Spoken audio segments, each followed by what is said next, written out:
The 2018 Subaru Crosstrek. Built in a zero landfill plant, so you can roam the earth with a lighter footprint. Subaru, proud sponsor of Growing a Greener World.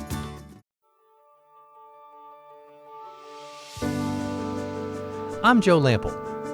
When I created Growing a Greener World, I had one goal: to tell stories of everyday people, innovators, entrepreneurs, forward-thinking leaders who are all, in ways both big and small, dedicated to organic gardening and farming, lightening our footprint, conserving vital resources, protecting natural habitats, making a tangible difference for us all.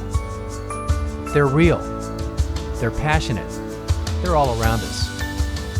They're the game changers who are literally growing a greener world and inspiring the rest of us to do the same. Growing a greener world, it's more than a movement, it's our mission.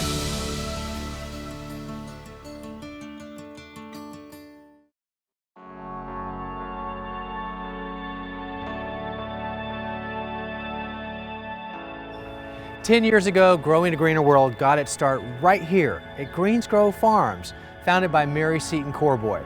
It's just outside of downtown Philadelphia. And at the time, we were shooting our pilot here. We didn't have a show, but we had an idea. And Greensgrow Farms was the best thing that we knew of at the time that represented a lot of what we thought Growing a Greener World would stand for in all the episodes that we would produce in the future, if we became a series. Well, we did. And we've covered a lot of ground since then, almost 200 episodes. But we keep coming back to this ground and this special place and the legacy that Mary Seton Corboy started. 5 years ago, we were back for its 15th anniversary. It was awesome. And now we're back for its 20th anniversary.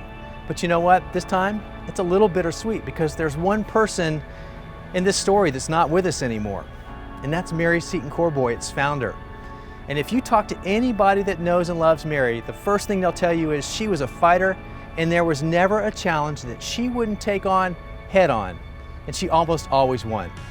But this last battle, the one she'd been fighting for the longest, cancer, she finally lost it last year. But she gave it one heck of a run for its money. So as we come back today, we're here to celebrate the legacy that Mary left and all the things that everyone around her that knows her and loves her want to see continued. And that's what we look forward to bringing to you today.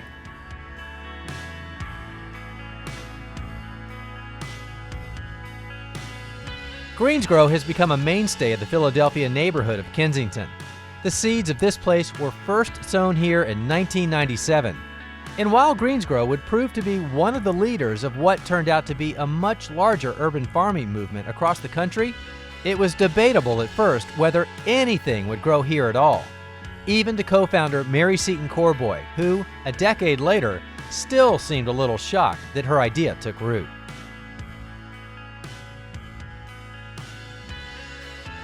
Mary, 10 years ago, you're looking at this abandoned piece of property in downtown Philadelphia, basically an industrial brownfield. Yeah. And you're thinking urban farming. What's going through your mind? Obviously not enough. There was a lot of thinking that should have happened that didn't happen. And ironically, that has been one of the reasons that we've been able to succeed, I think, is that we didn't have such a concrete idea, no pun intended, in our head of what an urban farm was going to look like, because there weren't any urban farms for us to look at for a guide. Yeah. So we kind of had to invent what we were doing from the start, and it's, we've had some success and we're happy about where we are right now. We're here, that's the most important thing. And you've come a long way, but once you decide to get into this concept of urban farming, you don't just come and plant into the soil that's here, because basically this soil was rather contaminated when you found it. That's right. This was a brownfield, an EPA Superfund site, so there really wasn't any soil. We had to bring all of the soil onto the site later. When we started just as a hydroponics commercial operation where we sold only to restaurants in Philadelphia. So there really wasn't this retail component. There wasn't the growing all of the different vegetables and the flowers component when we got started. That's been part of the evolution of Greensgrow. But now, fast forward, and we've got this full service garden center that's serving an urban community. Talk about how that really impacts the people in this area. I think the lessons that we're putting out there about sustainability and growing and grow your own food and everything can be lost if there's not the simple entry point, the access point to what that's all about. And in our case here in Philadelphia, we had a whole city with no garden center in the middle of it all. There's exactly 2 nurseries in all of Philadelphia. So there was really a demand. We met people who were saying, I love garden, but I can't get my hands on this, that, or the other thing. And we had an opportunity to build a greenhouse and said, let's go in a different direction, extend our own season, and get into the nursery business. Something about which I knew absolutely nothing whatsoever. But like anything, I figure if I can learn it, then everybody else can.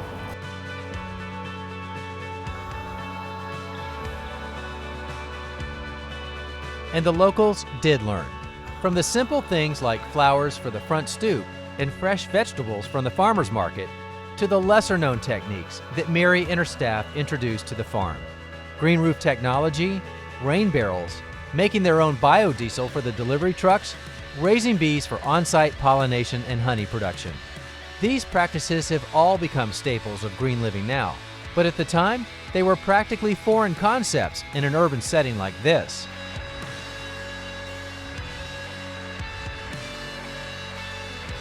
By the 15th anniversary, Mary and her staff were still coming up with new and innovative ways to serve Philadelphia's inner city neighborhoods.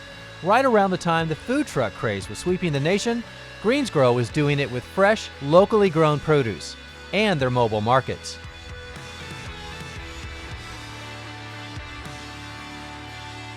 There's no grocery stores at all in some of these areas, and so there's a need for fresh food, but it has to be approached by somebody who's not trying to shove things down other people's throat. And Greensgrow, if nothing, has always been that. We try to go with the flow. We're not political about what we're doing. We're not standing there saying we're better because we're local. We're just saying this is an option, and it's an option that we think is going to afford you a better lifestyle. We were along for the ride as 2 trucks roamed West Philadelphia and Camden, New Jersey, just across the river, hitting a regular rotation of stops where locals could visit the truck and shop for fresh produce. Mary tapped Ryan Cook, a longtime Greensgrow employee, to spearhead the mobile market project.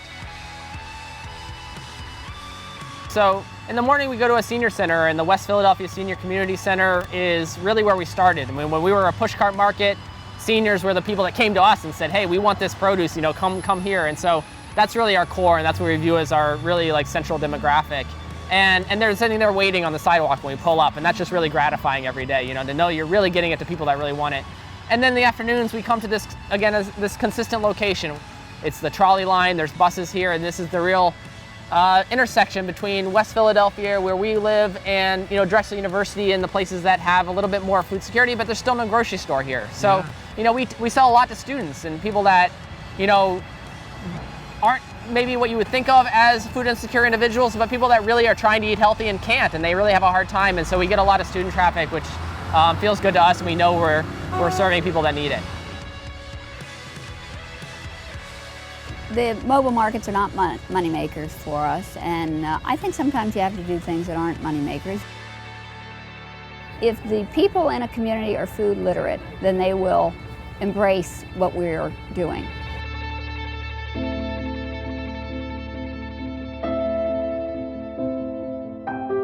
Our shoot that day was a great time for us to catch up with a good friend, but there were things happening behind the scenes that made it difficult for everyone. 5 years ago, when we came back to celebrate Greensgrow's 15th anniversary, we were so excited. So we showed up on a Friday before the big festival on Saturday. The whole crew was here. We were getting ready. Walked into the office to say hello to a lot of old friends we had made 5 years prior and kept in touch with, only to find out that the star of the show, or the festival, Mary, wasn't going to be able to join us because she was in the hospital. Her battle with cancer had kind of taken a turn for the worse, and it had forced her to go in for some pretty critical treatment. So naturally, she wasn't going to make it. And we understood, and we were certainly disappointed, but we knew that we'd make it work and we'd tell that story without her, but in a way that lifted her up. So on Saturday when we arrived, we got all set up and we were looking for our shots, thinking about all the substitution things that we would have to do to cover for the time that we were going to interview Mary. And at the time that we had allocated to interview her, we looked over our shoulder, and guess who was walking up the driveway? Mary. She had convinced the doctors to undo her of all of those things going into her body that were feeding her that medication and that pain relief, dealing with that cancer, because it was so important for her to make it back to the interview to talk to us. And on top of that, you never would have known that she was sick because she had all the energy and spunk that we've ever known from Mary. And that's saying a lot. And yet as soon as the interview was over, she was back to the hospital and hooked up to all those IV lines again.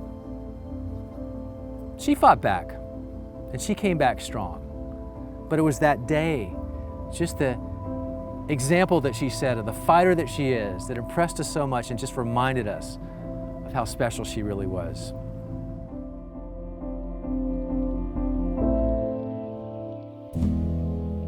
But within 3 short years, Mary was gone. The day after I'd come home from a really stressful vacation, I came back to work only to find out that Mary had died, which promptly sent me into something called Takotsubo's, which is called broken heart syndrome. It sent me to the hospital for a heart attack. It was a devastating blow to the entire Greensgrow family.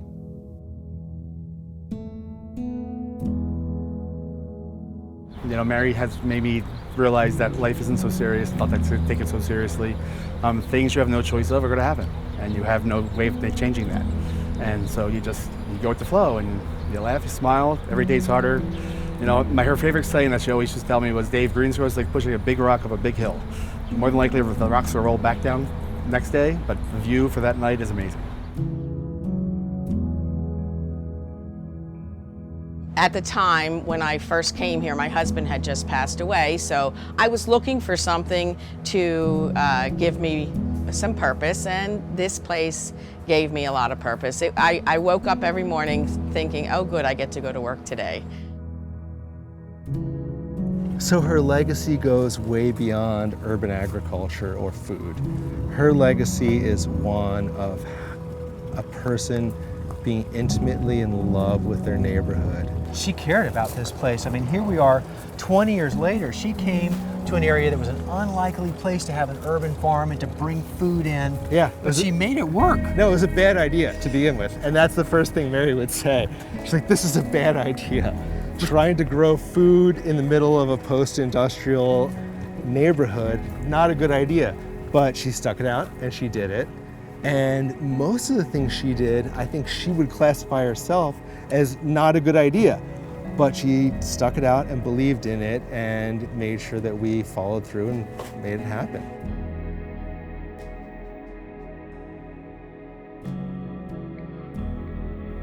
And you don't have to go far outside the Greensgrow gates to see the impact Mary had on the larger Kensington community she served as well.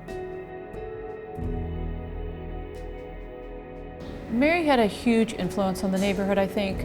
Not only greening it, like she was always willing to give to somebody. Like neighbors would have an empty pot in front of their house. She would say, hey, let's go put flowers in it for them. They might not be able to afford them, but we're gonna go make it better. I mean, Greensgrow is definitely great for the neighborhood. I mean, I come here personally with my family, you know, whether it's during the holiday events, there's always something going on, like, you know, Thanksgiving, Halloween, Christmas time, whether it's the fairs or the markets they have on the weekends where you can come and just shop to buy groceries and such like that. I mean, but it's definitely a positive for the neighborhood, there's no doubt about it. I mean, anytime, whether I drive by here or run by here on my daily jog, there's always something going on, whether people are cleaning up or, you know, adding more to place, or just people are coming into the neighborhood to visit and shop, and it's just a great thing for the neighborhood. Oh, definitely, it's not the same. When I ride by, I go around, I always say, hi, Mayor. Even though, I mean, like I still feel her, that she's around. I don't see her, but you could feel that that was her life. She loved it. She loved what she was doing. Never heard nothing bad about her. Everybody loved her. You need it, she was there for you. That's how she was with everybody. Mary had a good heart. When I got married to my husband, I'd been working here for like a year, and we got married on a Sunday, and the bakery would not deliver our cake to our venue in Fairmount Park. And it turned out that Mary just had one of the people who worked here. She said, you will deliver this cake. He drove to South Philadelphia, picked up our wedding cake, drove to our venue, brought it to us, and then came back and worked. So, it was just full of wonderful surprises to work with Mary. She made everything great.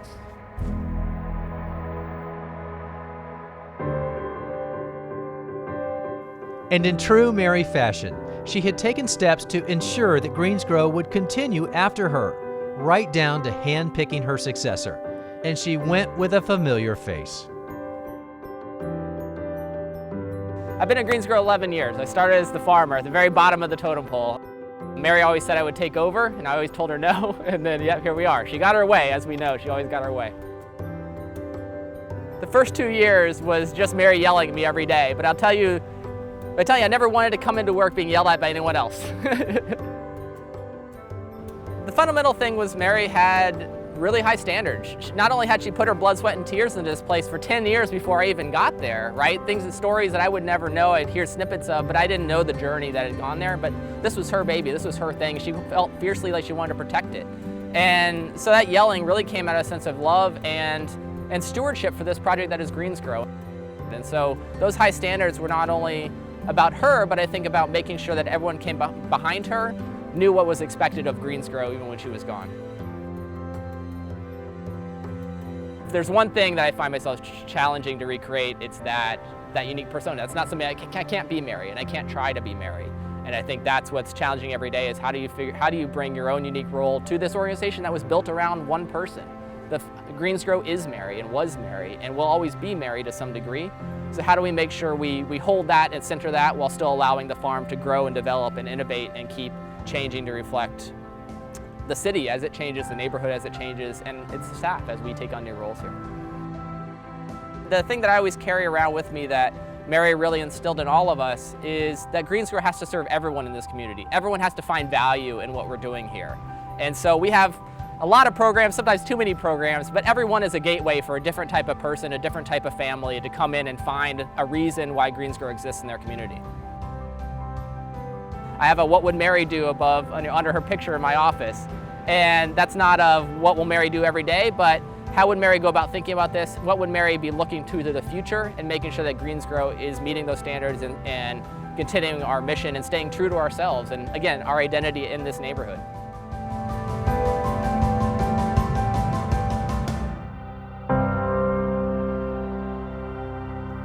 The Kensington neighborhood is a fundamental part of the DNA of Mary's Greensgrow Farm. It's so ideally tailored to this specific community that you could never pick it up and just put it somewhere else. But that's not to say you couldn't start another Greensgrow in a new neighborhood and grow it organically, from scratch, to fit that community, just as precisely. And that was the first major challenge Ryan took on as Greensgrow's new executive director.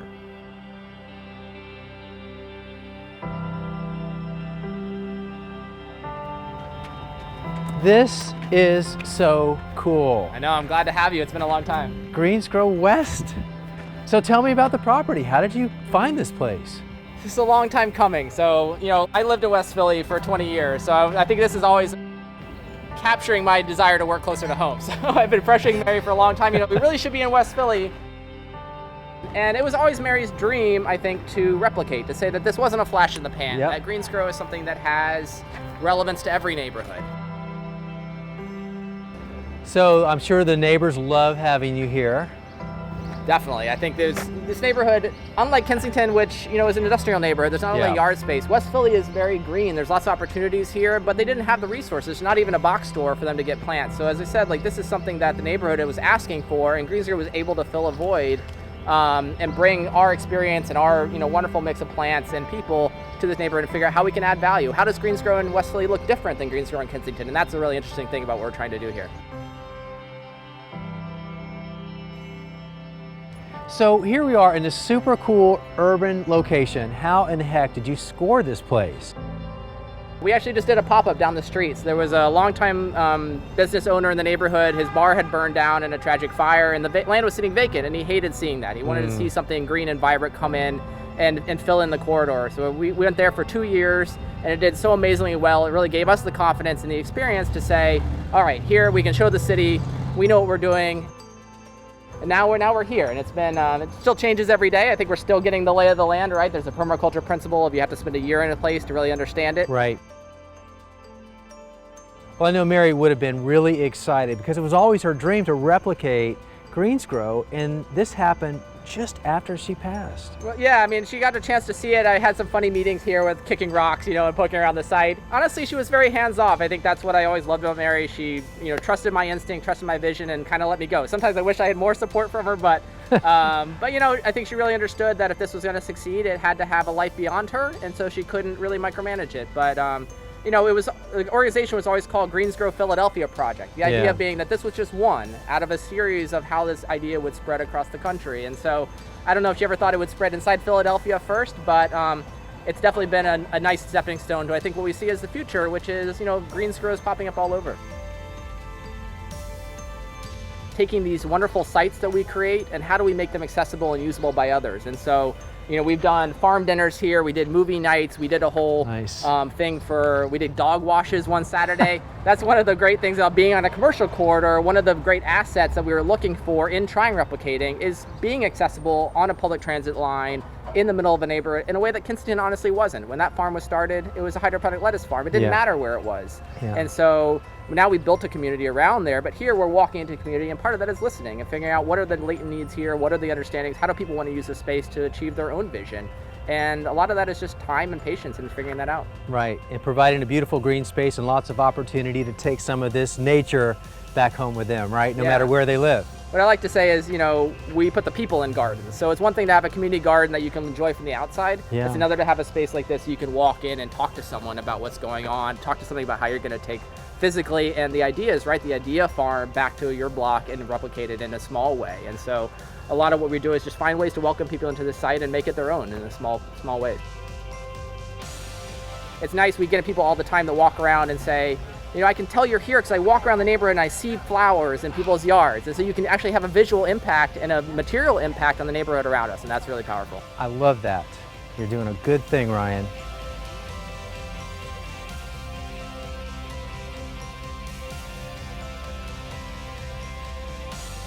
Greensgrow really is a special place, not just for us on the Growing a Greener World team, and not just for the Philadelphians who live and work nearby, but also for the countless others whose lives have all been made a little brighter because of Mary Seton Corboy's incredible vision and tireless mission with this place.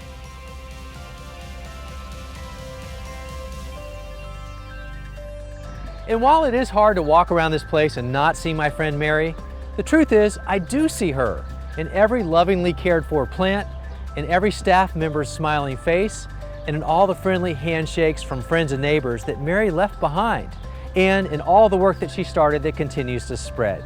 Make no mistake, Mary is still here, and Mary is still very much growing a greener world. If you'd like to go back and watch our very first episode, our pilot that we filmed right here at Greensgrow, or when we return for the 15th anniversary, you can do that on our website under the show notes for this episode. And the website address is the same as our show name. It's growingagreenerworld.com. Thanks for joining us, everybody. I'm Joe Lample, and we'll see you back here next time for more Growing a Greener World.